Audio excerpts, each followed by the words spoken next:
Bendiciones, hermanos. La palabra del Señor va a ser en 1 Corintios 11, del 23 al 26, y dice así: porque yo recibí del Señor lo que también os he enseñado, que el Señor Jesús, la noche que fue entregado, tomó pan, y habiendo dado gracias, lo partió y dijo: tomad, comed, esto es mi cuerpo que por vosotros es partido. Haced esto en memoria de mí. Asimismo, tomó también la copa, después de haber cenado, diciendo: esta copa es el nuevo pacto en mi sangre. Haced esto todas las veces que la bebieres en memoria de mí. Así pues, todas las veces que comieres este pan y bebieres esta copa, la muerte del Señor anunciáis hasta que Él venga. Palabra del Señor.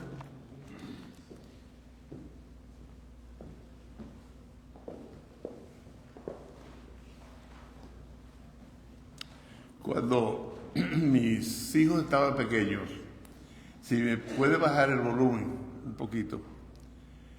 Cuando mis hijos estaban pequeños, aquí organizábamos muchas actividades para los niños.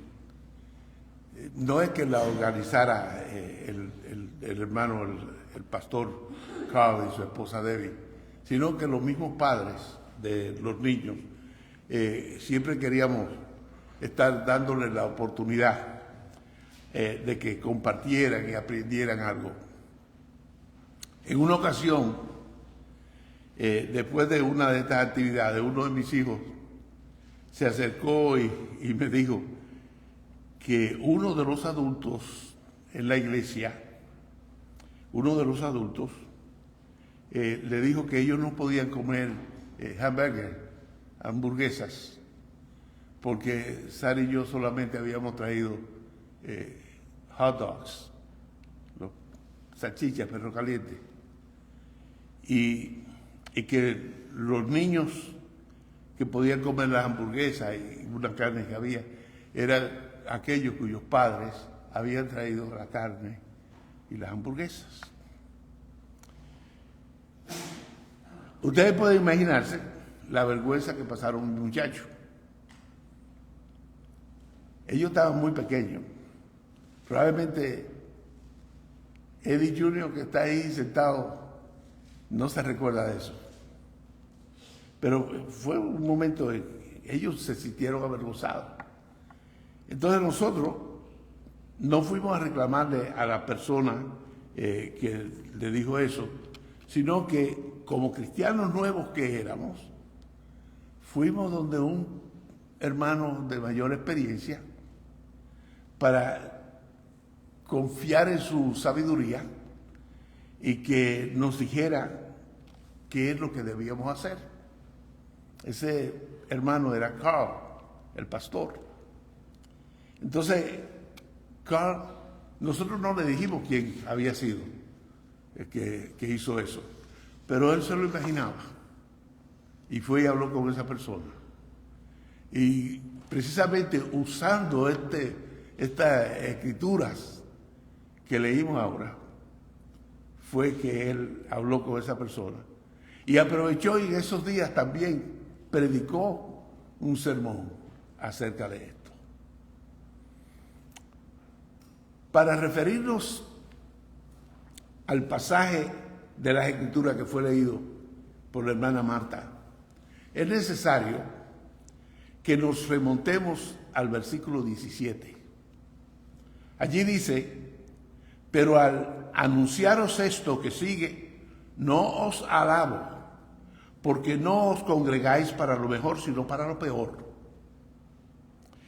Y desde allí, desde ese versículo, crear las bases para comprender por qué el apóstol Pablo escribe estas enseñanzas tan importantes a la iglesia de los Corintios. La sociedad en la que vivían los que componían la iglesia de Corinto era más sociable, se puede decir, que nuestro mundo actual. Había más de esas reuniones en las que las personas se juntaban en grandes grupos para tener comida en común. Los griegos llamaban a esas reuniones eranos. Y la persona traía cada uno alguna comida para compartir con los demás. Y juntos hacían un gran banquete. Más o menos como los potluck dinners que hacen las iglesias. O que hacían las iglesias, porque no se está haciendo eso tanto. Los cristianos tenían la tradición de la cena del Señor, la que había tenido su origen en la cena pascual de los judíos. De hecho, la cena del Señor es instituida por Cristo después de haber terminado de comer la cena pascual con sus discípulos. Es decir, aún comían la cena, pero los elementos principales de la cena, es decir, el cordero, hierbas amargas, las primeras 2 copas de vino y la mayor parte del pan sin levadura ya habían sido consumidos. Así que, tomando la cena pascual como modelo, los cristianos se reunían a comer juntos antes de cada culto. Y a esta reunión se le llamó ágape o banquete del amor. Hasta allí todo parece perfectamente, excepto que según el versículo 17, ellos no se estaban reuniendo para lo mejor, sino para lo peor. No se estaban reuniendo para fomentar koinonía, sino para fomentar división, separación de clases dentro de la iglesia. Y eso no puede ser bueno. Eso es contrario a la oración que Jesús hizo y que Juan relata en el capítulo 17 del Evangelio. Las disensiones que existían entre ellos y se mencionan en el versículo 19, no eran de origen teológico, no es que ellos creyeran de una manera y el otro creyera de otra, no. Eran disensiones que tenían que ver con el hecho de que entre los hermanos que se reunían, allí había judíos que estaban acostumbrados a tener sus tranquilas reuniones, sin mucho bullicio, en donde las mujeres estaban separadas de los hombres y debidamente en silencio. La mujer no podía hablar. Había también esclavos que no podían aportar al banquete como podían aportar otras personas. Y cada grupo se sentaba por su cuenta, cada uno con los aprobados de ese grupo. No que fueran aprobados por Dios, sino aprobados por ellos mismos. Yo he visto eso, yo lo he visto, donde se forman grupos, hay una comida en la que está participando la iglesia completa y se forman grupos alrededor de intereses. Yo no digo que sea malo eso, porque hay personas con las que la conversación fluye más fácil que con la otra. Y eso puede darse. Pero en el caso de los corintios, estaban los grupos formados alrededor, no solamente de sus intereses, estaba formado alrededor de cuánto tenía cada uno, de qué clase venía. Si después de este desorden ustedes parten el pan y toman el vino, esta no es la cena del Señor. Una reunión que comienza con violaciones tan serias a las reglas de convivencia y caridad cristianas no puede ser la cena del Señor. No puede ser lo que llamamos comunión. Por eso es que a esta admonición le sigue una serie de reglas sobre el comportamiento antes, durante y después de la cena del Señor.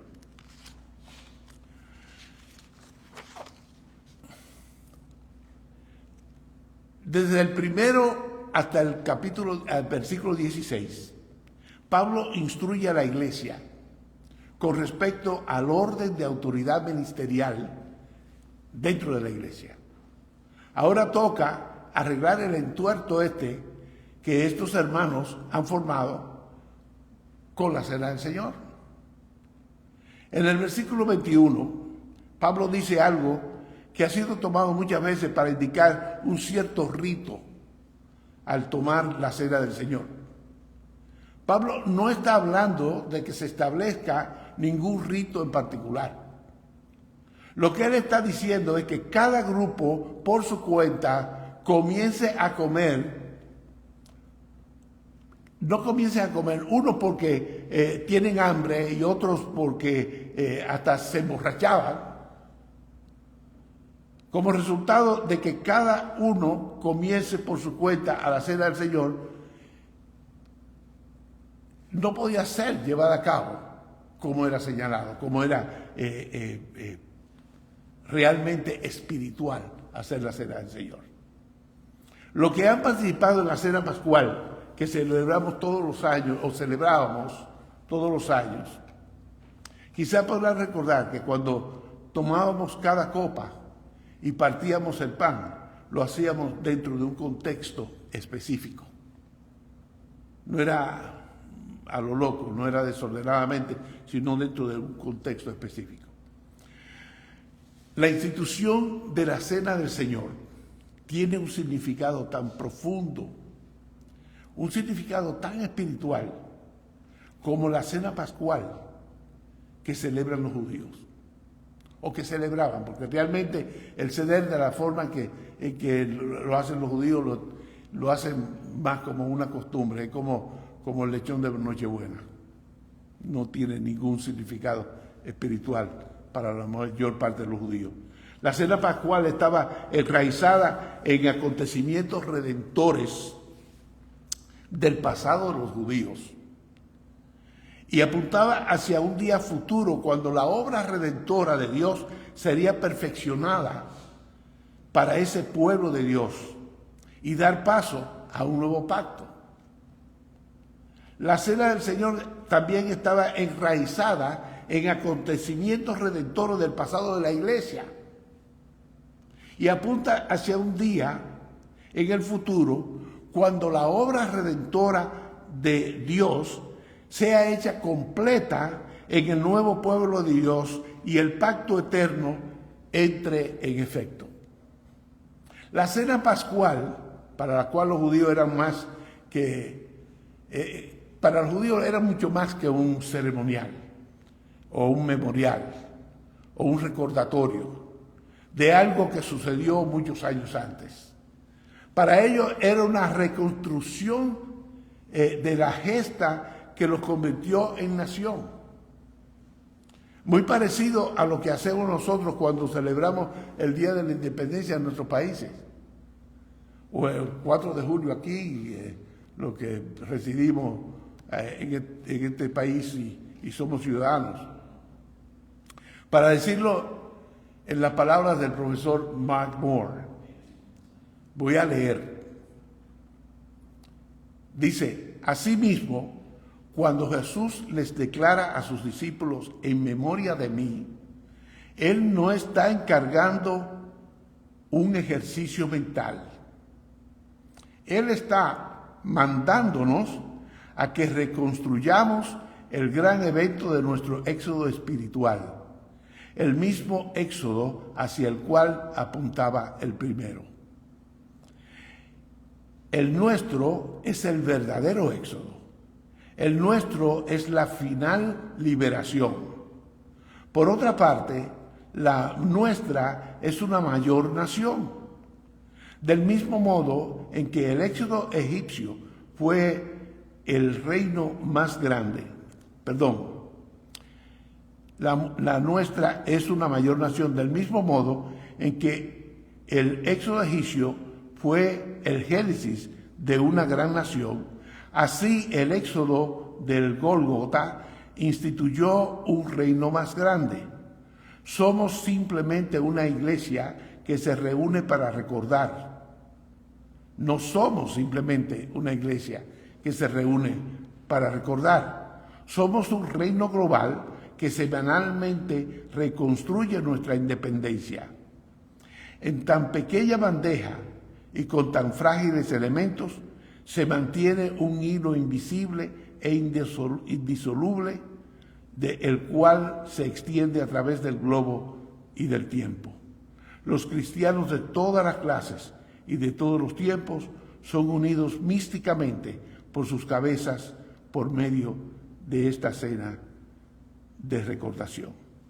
Y continúo citando al profesor Moore. En otras palabras, la cena de comunión aún no ha terminado. Cuando el rey vuelva a la nación y la nación sea consumada, terminaremos la cuarta copa. En esencia, justo igual que como en la celebración de la Pascua judía, no tenemos millones de celebraciones individuales. Tenemos una dilatada reconstrucción. Continuamos recordando, continuamos reconstruyendo, y cuando Él regrese, terminaremos la Eucaristía con un brindis eterno. La cena mira hacia afuera al cuerpo de Cristo, hacia adentro al cristiano, hacia arriba como un sacramento, hacia adelante como una promesa, hacia atrás como una conmemoración. Es uno de los regalos más espléndidos que diera Jesús. Es tan amplio como el mundo, más antiguo que la iglesia, tan alto como los cielos, más allá del espacio y del tiempo. Y todo cabe en una pequeña bandeja sobre una mesa de comunión.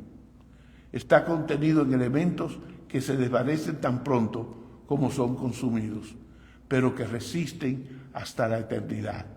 Solamente Jesús puede salirse con la suya en algo como esto. No en balde advierte Pablo a sus lectores que la comunión debe tomarse con toda reverencia y conciencia de lo que se está haciendo. Esto no es un juego que practicamos cada domingo para tener algo más que hacer durante el servicio, ni aún para parecer más religiosos. Esto es un momento muy especial. Los versículos 27 al 34 echan luz sobre la importancia de esta práctica, que a muchos les ha parecido tan sin importancia que inclusive no participan. Hay muchas iglesias que no toman comunión, no separan un tiempo dentro de la adoración para tomar la comunión. Algunos la hacen una vez al mes, otros la hacen 3 o 4 veces al año, pero la han relegado a algo que se hace cuando uno quiere, no como fue mandada. De manera, dice el versículo 27, de manera que cualquiera que comiere este pan o bebiere esta copa del Señor indignamente, será culpado del cuerpo y de la sangre del Señor. Indignamente no es guardando, indignamente es, lo que quiere decir es guardando el debido respeto y la debida solemnidad que merece el autor de la cena. Aquellos que cogen la cena del Señor a chanza, los que se olvidan de la causa que nos reúne en el memorial, a ellos les es aplicado, no se les puede ser aplicado el perdón de la cruz, porque no lo toman en serio. Versículo 28 dice, por tanto, pruébese cada uno a sí mismo y coma así del pan y beba de la copa. Esta es la ocasión para examinarse interiormente y arrepentirse. En la primera cena, lo que Jesús tuvo, la que Jesús tuvo con sus discípulos, el Señor ofreció la oportunidad a cada participante de reflexionar y hurgar en su propio interior sobre quién habría de traicionarlo. Es interesante que los cristianos hemos tomado este versículo 28 para no participar en la cena del Señor alguna vez, o porque yo tengo un problema con mi esposa, o porque hice tal o cual cosa. Entonces se me presenta la oportunidad de tomar la cena, pero no la tomo y con eso demuestro que yo sí soy espiritual, porque no tomo la cena del Señor indignamente. No, Señor, si precisamente se te está dando la oportunidad de que te revise a ti mismo y te arrepientas. Y entonces tome la cena del Señor. No que te resista, porque eso es rebeldía. Y Dios no le gusta el rebelde. Versículo 33 dice así: hermanos míos, cuando os reunís a comer, esperaos unos a otros. Esta no es necesariamente una invitación a tomar la comunión sincronizadamente como las nadadoras sincronizadas de las Olimpiadas. Se trata de que los hermanos que organizaban y participaban en estos ágapes estuvieran conscientes de los más pobres. Los más pobres probablemente no podrían abandonar sus tareas a la misma hora que los que no tenían esas tareas. Y tenían que, llegaban más tarde. Entonces, lo que le está diciendo el apóstol Pablo es que, señores, esperen por los demás hermanos que ustedes saben que van a venir para tomar la comunión. Nosotros antes, aquí en la iglesia, tomábamos la comunión. Era lo primero que se hacía. Después de cantar 2 o 3 himnos, era lo primero que se hacía. Y luego un día, después de unas discusiones acerca de eso, decidimos el sermón primero, todos vamos a dar la oportunidad a que lleguen y participen. Si la comunión se tomaba al término del banquete, muchos no podrían participar en la cena del Señor por asunto no de su voluntad, sino que no habían podido llegar. A los que les daba hambre y necesitaban comer temprano, que comieran en su casa, le dice Pablo. Ustedes tienen hambre, coman en su casa, de manera que lleguen y puedan esperar por los demás. Cuando éramos niños, nuestros padres nos enseñaron a practicar ciertas normas de conducta en la mesa, sobre todo cuando salíamos a comer afuera, si íbamos invitados a alguna casa.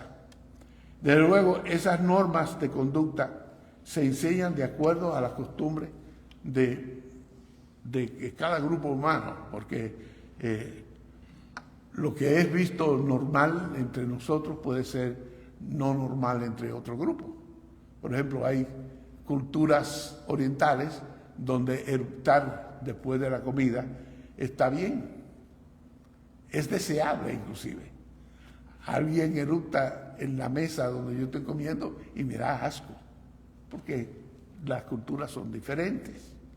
La mesa del Señor también tiene sus normas, las cuales tenemos que seguir todos, sin importar a qué grupo humano pertenecemos o en qué lugar nacimos o de qué tamaño somos o de qué color somos, de qué idioma hablamos, no importa, son las mismas reglas para todo el mundo. En unos momentos, uno de nuestros hermanos va a subir al púlpito para ayudarnos a estar preparados a participar del cuerpo y la sangre de nuestro Señor Jesucristo. Desde luego, esos son solamente emblemas. No es que el pan se convierta en la carne, ni mucho menos que el vino se convierta en la sangre de Jesús. Son emblemas. Pero esos elementos son importantes, porque esos son los elementos que el Señor Jesús dejó establecidos para que nosotros participemos de ese memorial. Alguien me preguntó, un pastor me preguntó, si yo creía que estaba bien hacer la comunión con Coca-Cola en vez de vino. No me lo preguntó porque quería saberlo, sino para saber de dónde yo venía.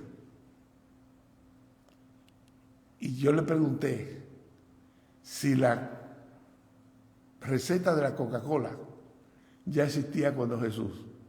Y la última cena del Señor, donde se estableció la cena del Señor, había sido hecha con Coca-Cola, no con vino. Entonces, si Él ya nos dejó el pan y el vino para tomar la cena del Señor como su memorial, ¿por qué vamos nosotros a cambiarle? La cena del Señor no es para jugar, no es para tentar a Dios, que Dios no debe nunca ser tentado. No es para tentar a Dios con nuestras necesidades. La cena del Señor es para tomarla seriamente, porque es un momento muy, muy espiritual. Oremos. Padre amado, gracias, Señor, porque tu santa palabra nos ilumina, nos enseña, nos muestra el camino, nos da asidero, Señor, cuando el camino se hace resbaloso, podemos asirnos a ti, Padre, a tu santa palabra, podemos soportar nuestro peso en la caída, porque echamos mano a tu palabra, Señor, y ella nos sostiene. Te agradecemos, Padre, tu amor, tu misericordia, y te agradecemos mucho, mucho, Padre, que si alguno oye este mensaje y quiere aprender más acerca de tus mandamientos, de tu misericordia, de tu gracia, Padre, que se acerque, Señor, a una iglesia donde le enseñe o se comunique con nosotros de alguna manera. Te lo rogamos, Padre, en el nombre de Jesús. Amén.